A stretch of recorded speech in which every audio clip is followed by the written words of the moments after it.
70వ రోజు దీక్షా శిబిరాలను ప్రారంభించి ఆదోనిలో 70 రోజు అయింది, ఆలూరులో 44 రోజులు అయింది, ఎమ్మినూరులో 42 రోజులు పూర్తయి 43 రోజులు వస్తున్నాయి. మరి మేము చేసేటువంటి బలమైనటువంటి ఉద్యమం ఆదోని ప్రజల, ఆలూరు, పత్తికొండ, ఎమ్మినూరు, మంత్రాలయ ప్రజల యొక్క చిరకాల కోరికైనటువంటి ఆదోని జిల్లాను సాధించుకోవడానికి బలమైనటువంటి ఉద్యమాన్ని ఆదోని జేఏసీ నాయకులుగా మేము ప్రారంభించినాము.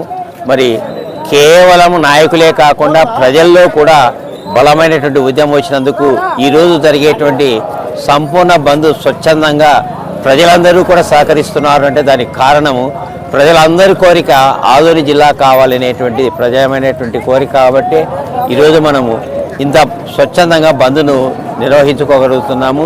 మరి ఈ బంద్కు సహకరించినటువంటి ఆలూరు, పత్తికొండ, ఎమ్మిగనూరు, మంత్రాలయం, ఆదోని ప్రజలకు, వ్యాపార సంఘాలకు, చిన్న చిన్న వ్యాపారస్తులు అయితేనేమి, ఆటో యూనియన్ వాళ్ళు అయితేనేమి, లారీ యజమానులు అయితేనేమి, ట్యాక్సీ యజమానులు అయితేనేమి, అందరూ కూడా సంపూర్ణంగా బంద్కు సహకరించినందుకు వారందరికీ కూడా ప్రత్యేక ధన్యవాదాలు.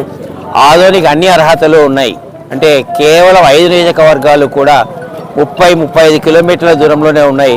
ఆదోని కేంద్ర బిందువు భౌగోళికంగా కావచ్చు, జనాభా పరంగా కావచ్చు, రెవెన్యూ పరంగా కావచ్చు, రవాణా పరంగా కావచ్చు, వ్యాపార పరంగా కావచ్చు, అన్నీ కూడా అన్ని నియోజకవర్గాలకు అనువైనటువంటి అర్హత కలిగినటువంటి ప్రాంతం ఏదైనా ఉంది అంటే అది ఆదోని మాత్రమే. ఆదోని రవాణా పరంగా చూసినట్లయితే కన్యాకుమారి నుంచి కాశీ వరకు కూడా రైల్వే రవాణా సౌకర్యం ఉన్నటువంటి ఆదోనిని తప్పనిసరిగా జిల్లాగా ప్రకటించాలని చెప్పేసి ప్రగాఢంగా కోరుకుంటున్నాం. ప్రజల యొక్క చిరకాల వాంఛ, చిరకాల కోరిక ఇది.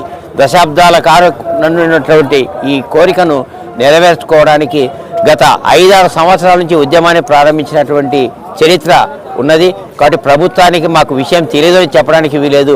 ప్రభుత్వానికి అన్నీ తెలుసు కాబట్టి వెంటనే విజన్ కలిగినటువంటి నారా చంద్రబాబు నాయుడు వెంటనే స్పందించి ఆదోని జిల్లాను వెంటనే ప్రకటించవలసిందిగా కోరుతున్నాం. నా పేరు రఘురామయ్య, జేఏసీ నాయకుడు. ఆదోని జిల్లా ఆవశ్యకత గురించి మన రఘురామయ్య గారు స్వచ్ఛంగా చెప్పినారు. ఆదోని జిల్లా కావాలనేది మేజర్ అయినటువంటి 15 ఏళ్ల వయసు నుంచి 85 ఏళ్ల వయసు వాళ్ళ వరకు అందరికీ కావాలని కోరుకుంటున్నారు. ఆదోని జిల్లా మాటకు కంపల్సరీ కావాలి. విద్య, వైద్యం, వ్యవసాయం అభివృద్ధి చెందాలంటే ఆదోని కావాలి. ఈరోజు ఆంధ్రప్రదేశ్ హిస్టరీలో ఇంపార్టెంట్ దినం. ఎందుకంటే మీరు అక్కడ చూడండి, వీడియోలు చూపించండి, ఇక్కడ చూపించండి, 5 నియోజకవర్గాలు మేము అడిగింది కాదు, ప్రజలు స్వచ్ఛంగా బంద్ చేసినారు. కాబట్టి ఈరోజు పోలీసు వాళ్ళకి పని లేదు, డిపో వాళ్ళకి పని లేదు, ఎవరికి లేదు. ఇక్కడ ఏదో గడిబిడి చేస్తున్నారు. కానీ ఇప్పుడు 10 బస్సులు పోయి డిపోలో నిలబెట్టండి, 10 మనుషులు కూడా ఎక్కేవాళ్ళు లేరు. చాలా ప్రణాళిక వేసుకొని వారం రోజులుగా తిప్పలు పడి సిస్టమేటిక్ చేసినాం. కాబట్టి ఎక్కడెక్కడే బస్సులు నిలబడిపోయినారు. మీరు బాగా గమనించండి. ప్రైవేట్ వెహికల్స్ పల్లెలు వాళ్ళు కూడా సహకరించినారు. కాబట్టి ఒక్క ఆటో అవతలు కూడా యువతలు కూడా లేదు. జస్ట్ ఇప్పుడే ఎవరో అడిగినారు, పోయినసారి కింద తగ్గింది. నో, పోయినసారి ఆదోని బంద్ ప్రకటించినాం. ఇప్పుడు 5 నియోజకవర్గాలు బంద్ ప్రకటించడం జరిగింది. కాబట్టి మేము ఆల్రెడీ లెటర్లు ఇచ్చినాం. కాబట్టి గుంటకల్లో డిపోలో ఇచ్చిన దానికి చిప్పగిరిలో నిలబడింది, బళ్ళారులో ఇచ్చిన దానికి హాలర్వి దగ్గర చెక్ పోస్ట్ మాదిరిగా బస్సులు ఆటోలు రాకుండా నిలబడినాయి. సిరిగల్పాలో ఇచ్చిన దానికి పెద్దారివానం నుంచి బస్సులు కానీ ఆటోలు రాలేదు. అట్లే రాయచూరులో ఇచ్చిన దానికి మాధవరంలో మంత్రాలయం నియోజకవర్గం ఎమ్మెల్యే గారు ఫుల్ సహకారంతో బంద్ చేసినారు.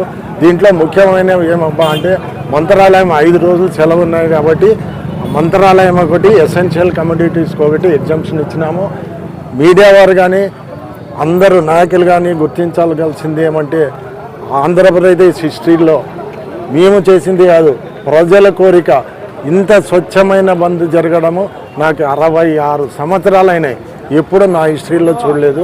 సో ఇప్పటికైనా కూటమి ప్రభుత్వం 5 నియోజకవర్గాల ప్రజలు మనోభావాలు గుర్తించి వెంటనే జిల్లా ప్రకటించాలని కోరుతున్నాం. 2 మినిస్టర్ల దగ్గర గారికి బీటీ నాయుడు గారు కానీ మీనాక్షి గారు కానీ తెచ్చిపోయినారు. వాళ్ళ ప్రాబ్లమ్స్ చెప్పినారు. మేము అన్నీ పాజిటివ్గా తీసుకున్నాం. మేము చెప్పేదేమంటే ఇప్పుడే యువ ఇబ్బందిగా ఉంటే ఎప్పుడు ప్రకటిస్తారో చెప్పండి. ఒక స్పష్టమైన హామీ మనం రిక్వెస్ట్ చేస్తున్నాం. దయచేసి ఇప్పటికైనా లోకల్ లీడర్స్ మీనాక్షి నాయుడు గారు కానీ వీటా నాయుడు గారు కానీ ప్రజల మనోభావాలు గుర్తించి వెంటనే దీనికి ఒక తెరపల్సిందిగా రిక్వెస్ట్ చేస్తున్నాం. ఎందుకంటే ఇది 5 నియోజకవర్గాల ప్రజల ఆవేదన 70 రోజులు చేరుకోవాల్సింది కాబట్టి వెంటనే దయచేసి దీనికి ఒక స్పష్టమైన హామీ ఇచ్చి సొల్యూషన్ చేయాల్సిందిగా కోరుచున్నాము. అశోక్ రెడ్డి, జేఏసీ ఆదోని. ఆధ్వర్యంలో 70 రోజు రిలే నిరీక్ష సందర్భంగా మేము ఆదోని మరియు పత్తికొండ, ఎమ్మినూరు, మంత్రాలయం, ఆలూరు 5 నియోజకవర్గాలు సంపూర్ణ బంద్ ప్రకటించడం జరిగింది. అందులో భాగంగానే ఈరోజు ఆర్టీసీ డిపో దగ్గర ఉదయం 5 గంటల నుంచే ఒక్క బస్సు కూడా బయట రాకుండా నిలువరించడం జరిగింది. ఇది మన 5 నియోజకవర్గాల ప్రజల యొక్క బలమైన సెంటిమెంట్. ఎందుకంటే ప్రజల బలమైన ఆకాంక్ష మనకు, ఎందుకంటే అత్యంత వెనుకబడిన రాయలసీమలోనే అత్యంత వెనుకబడిన పశ్చిమ ప్రాంతం కాబట్టి దీనికి మనకు జిల్లా కావాలనే ఉద్దేశం ప్రతి ఒక్కరిలో ఉంది. కాబట్టి స్వచ్ఛందంగా బంద్ ప్రకటించి ఒక వాహనం అయితే ఒక అంగడి, ఒక హోటలు, ఒక షాపు తిరగకుండా అందరూ కూడా స్వచ్ఛందంగా బంద్ ప్రకటించడం జరిగింది. ముఖ్యంగా మనకు ఆదోని అనేది అత్యంత వెనుకబడిన ప్రాంతం. ముఖ్యంగా చూసుకుంటే ఇక్కడ ఆర్థికంగా అయితేనేమి మరియు సామాజికంగా చాలా ముందుబడిన ప్రాంతం అయినప్పటికీ కూడా ఇక్కడ మనకు ముఖ్యంగా చూస్తే రైల్వే పరంగా రోజు 90 నుంచి 100 రైళ్లు తిరుగుతున్నాయి. అలాగే ఆర్థిక పరంగా చూస్తే జీడిపి పరంగా 300 కోట్లు మనకు ఆదాయము మనకు ఆదోని నుంచే రావడం జరుగుతుంది. రిజిస్టర్ ఆఫీస్ అయితేనేమి మరియు అత్యంత 2వ ప్రసిద్ధి పొందినటువంటి మార్కెట్ యార్డ్ కూడా ఆదోనిలో ఉంది. అయినప్పటికీ కూడా మనం దురదృష్టం ఏమంటే ఆదోని జిల్లాకు ప్రకటించకపోవడం చాలా దురదృష్టకరమైన సంఘటన. ఆ సందర్భంగా మనకు ప్రజల్లో బలమైన ఆకాంక్ష వచ్చింది కాబట్టి దీన్ని భవిష్యత్తులో ఈ ఉద్యమాన్ని మరింత ముందుకు తీసుకెళ్లి జిల్లా సాధించే వరకు కూడా మనం ఈ పోరాటం కొనసాగిస్తాం తెలియజేస్తున్నాము. నా పేరు కృష్ణమూర్తి, జేఏసీ నాయకులు. ఇప్పుడు